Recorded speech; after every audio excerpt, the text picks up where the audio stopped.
Hello, it's Randi Rhodes. Here's a clip from our show, and go to randyrhodes.com for the whole thing and a podcast. Buy a stinking podcast. Mary had a little man. The fault. We believe that all men are created equal. To the magnificent mosaic that is America. From radio beacon to radio beacon. I have a dream today. Change has come to America. Believe it. Knock, knock. Who's there? You're fired. Of your imagination. Randi Rhodes Show. Turn up your mind. Thank you, Mr. President, and just the greatest privilege of my life is to serve as Vice President to a president who's keeping his word to the American people. Mr. President, it's great to be here and celebrate this group. You set the exact right message, and it's being responded. The response is fabulous around the country. Great success. Mr. President, I'm privileged to be here, deeply honored, and I want to thank you for keeping your commitment to the American workers. Mr. President, honored to be on the team. This last week I had the great privilege to represent America at China at the Green Energy Ministerial. Good timing. They needed to hear why America was stepping away from the Paris Accord, and they did. Thank you, Mr. President. It's a new day at the United Nations. You know, we now have a very strong voice. People know what the United States is for, they know what we're against, and they see us leading across the board. And so I think the international community knows we're back. Mr. President, thank you for the kind words about the budget. You're absolutely right. We are going to be able to take care of the people who really need it. At the same time, with your direction, we were able to also focus on the forgotten man and woman who are the folks who are paying those taxes. I appreciate your support and your direction in pulling that budget together. Thank you, Mayor. Good morning, Mr. President. It's good to be back in the United States. I actually arrived back this morning at 1 o'clock from Italy, and the G7 summit focused on the environment. And our message there was the United States is going to be focused on growth and protecting the environment. It was received well. Good morning, Mr. President. The intelligence community has never faced such a diversity of threats to our country, and we are going to continue to provide you with the very best intelligence we can so that you can formulate policies to deal with these issues. Mr. President, it's a privilege to serve the students of this country, and to work to ensure that every child has an equal opportunity to get a great education. President, what an incredible honor it is to lead the Department of Health and Human Services at this pivotal time under your leadership. I can't thank you enough for the privilege that you've given me and the leadership that you've shown. Mr. President, as your seal on your staff, That's true. and it's an honor to be your steward of our public lands and the generator of energy dominance. Mr. President, thank you for the honor to serve the country. It's a great privilege you've given me. President, it's an honor to represent the men and women of the Department of Defense, and we are grateful for the sacrifices our people are making in order to strengthen our military, so our diplomats always negotiate from a position of strength. Mr. President, thank you for the opportunity to help fix the trade deficit and other things.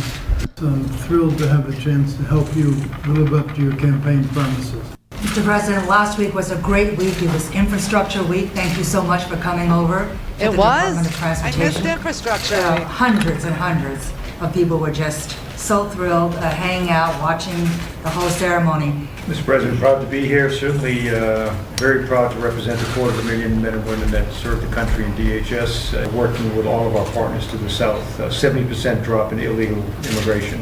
While we still welcome legal immigrants to the tune of over 1 million a year, we are no longer a friendly environment for illegal border crossers. Mr. President, first of all, I apologize for being late for work.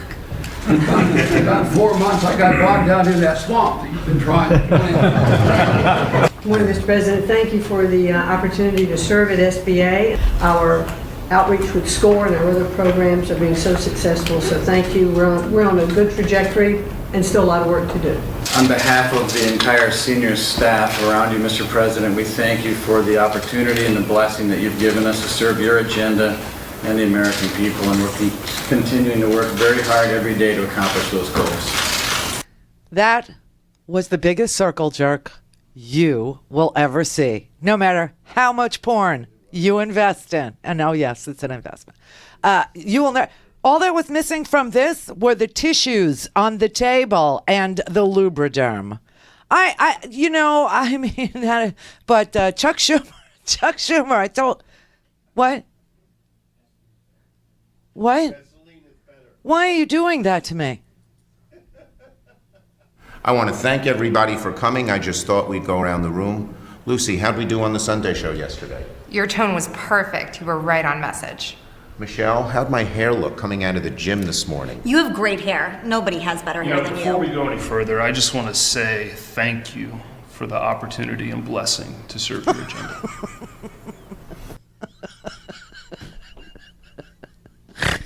That was the best retort I have ever seen in my life.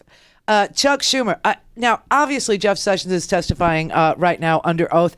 I will tell you, I've been listening to this circle jerk. He's really refusing to answer questions. And when there are obvious answers to obvious questions, like you wrote this letter and you trashed Comey, did you ever sit down and talk to him about his terrible performance? The answer was no.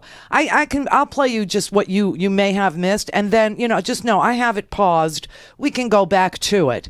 I just want you to hear, a couple of the responses that Jeff Sessions gave. This was interesting. This was Senator Warner, the ranking member on the Senate Intelligence Committee. And of course, Jeff Sessions was supposed to be testifying in front of the Appropriations Committee, and he decided that he would not testify in front of the Appropriations Committee because he knew that they would ask him these same questions, see? So he decided he would go to the Intel Committee and staff out, right? Miss Parker's office. Miss Parker will not be attending, but Miss McGill will attend in her place. That's exactly what Jeff Sessions did to the Appropriations Committee because he felt he had better friends on the Intel Committee. And if he was going to be asked tough questions, he would rather have his friends ask the questions. So that is why he decided not to testify at the Appropriations Subcommittee and instead testify at the Intelligence Committee. Stop it.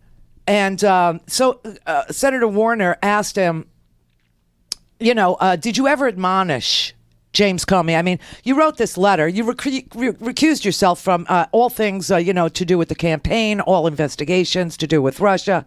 And yet you wrote this letter where you say that you want Comey out. Did you ever talk to him about this poor performance that you put down on paper?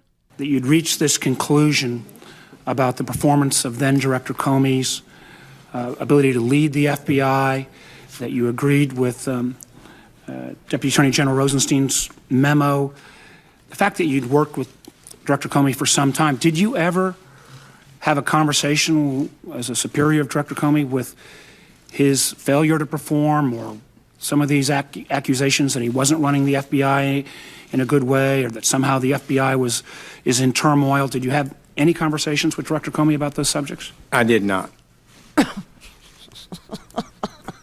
So you were his superior, and there were some fairly harsh things said about Director Comey. Really? You never thought it was appropriate to raise those concerns before he was actually terminated by the president? I did not do so. A memorandum was prepared by the Deputy Attorney General who evaluated his performance on May 9th. Noted some serious problems with it. And you agreed with those conclusions? I agreed with those. In fact, Senator Warner, we had talked about it even before I was confirmed and before he was confirmed. It's something that we both agreed to, that a fresh start at the FBI was probably the best thing. Okay, so Sessions is saying what... Sessions is saying he didn't bother to tell Comey that he sucked. He didn't bother to tell Comey they weren't pleased with him. They didn't bother to tell Comey anything, even though Sessions was confirmed in February. March, April, May. Okay, 3 months later, you got Rod as the Deputy Attorney General now, right? Rod is in there. And the first thing that Rod does is he writes this memo about Hillary Clinton's email investigation and how Comey really botched that and it wasn't good. And he didn't like the fact that he made an announcement that it was over, and then he made another announcement that they got a new computer, and then they made another announcement the new computer doesn't have anything that we didn't have before. You know, he didn't like any of that. And so then Jeff Sessions agrees with Rod, who is brand new to the job, even though Sessions has been there for 3 months and never tells Comey anything about his performance. He writes that as Attorney General, I'm committed to a high level of discipline, integrity, and the rule of law in the Department of Justice, an institution I deeply respect. based on my evaluations. So they ask him, you made these did you ever share them with him? And he says, no, I never did. And Warner says to Sessions, don't you think he was owed that? You had a chance for a fresh start. There was no fresh start. Suddenly we're in the midst of the investigation, and with timing that seems a little peculiar, what kind of, at least to me, was out of the blue, the president fires the FBI director, and if there are all these problems of disarray and a lack of esprit de corps at the FBI, all things that the acting director of the FBI denied is the case, I would have thought that somebody would have had that kind of conversation with Director Comey. He was at least been owed that. Really? Don't you think? Don't you think he would at least have been owed that? You know, they didn't tell Comey anything because they didn't know what to do about Comey.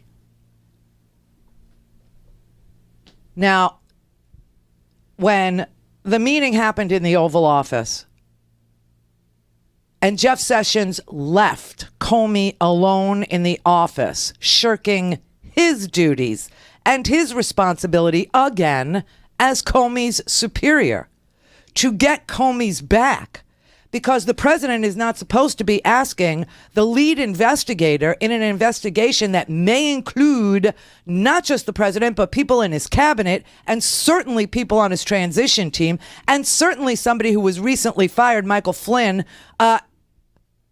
Why did he leave?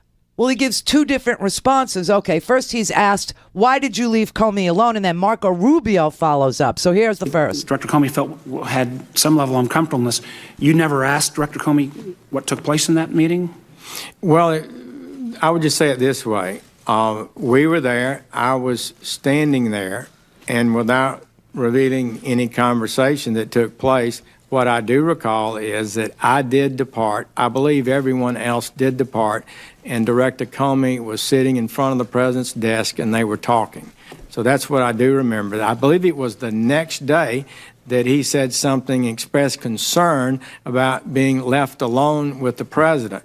But that in itself is not problematic. He did not tell me at that time any details about anything that was said that was improper. I affirmed his concern that we should be following the proper guidelines of the Department of Justice. Then why'd you leave? And basically backed him up in his concerns, and that he should not carry on any conversation with the president or anyone else about an investigation in a way that was not proper. I felt he, so long in the department, former Deputy Attorney General, as I recall, knew those policies probably a good deal better than I did. You know what's interesting is the Deputy Attorney General at the time was Sally Yates, and Sally Yates, Comey did report to her and, told her. He reported to several of his senior staff. He told everybody this was insane, inappropriate. And, of course, Jeff Sessions, stabs Comey in the back not once but twice here in this first, 19 minutes, okay? He stabs him in the back by saying, we wanted a fresh start at the FBI. But they were sworn in January, and, Sessions was confirmed in February, on February 9th, pretty fast, right? Pretty fast. And so February, March, April, May goes by. Now you're in the middle of an investigation, and Sessions is likely part of what they're investigating. And obviously, Michael Flynn is part of what they're investigating. And the first, a foreign policy team that Sessions set up in Northern Virginia with Carter Page, that's probably part of it. Manafort is part of it. Now we're finding out Jared Kushner is part of it. And he leaves him alone in the room. And when Senator Warner says to him, did you ever ask him what they talked about? No. Why did you get up and leave? They were talking. He sounds so much like Senator Geary. Turnbull is a good man. And then he wakes up with a dead hooker, right? And he goes, I don't know what happened. She was laughing. Last thing I knew, she was laughing. Last thing I knew, they were talking. This is insanity. This is such mush-mouth answers to such, easy to... Why did you leave him in the room? The president told me to leave. I'll play you, Marco Rubio gets deeper into it, and still Jeff Sessions has no good answer, and tries to exert some sort of privilege that doesn't really exist in law. just like Dan Coates did and Admiral Rogers did. Go to randyrhodes.com for the whole thing and a podcast. Buy a stinking podcast.